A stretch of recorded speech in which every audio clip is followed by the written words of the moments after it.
நான் உங்ககிட்ட கேட்குறேன், நீங்க ஸ்ரீகாந்தும் கிருஷ்ணாவும் தான் போதைப் பொருளை விற்றாங்கல்ல? 2 பேரை தவிர யாரும் பயன்படுத்தலையா?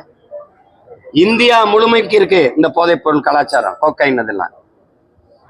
மும்பையில நீங்க அதானியுடைய போர்ட்ல 20 லட்சம் கோடிக்கு மேல 20 லட்சம் கோடிக்கு மேல அந்த போதைப் பொருள் வந்து நின்னதுங்கிறது நீங்க பாத்தீங்க. 20,000 கோடிக்கு மேல வந்ததுங்கிறது ஒரு இது.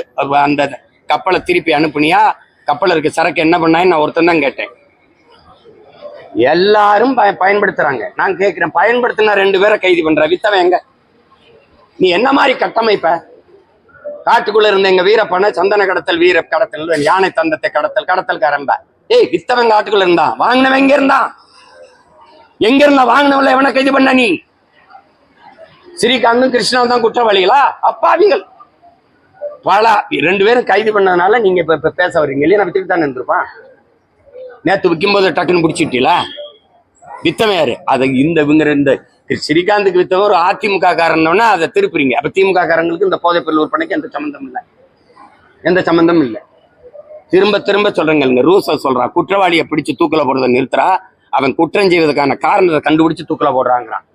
நீ குற்றவாளி யாருன்னு பாரு, எப்படி சரக்கு வருது, எப்படி விற்கிறான்னு அந்த வேற வெட்டு.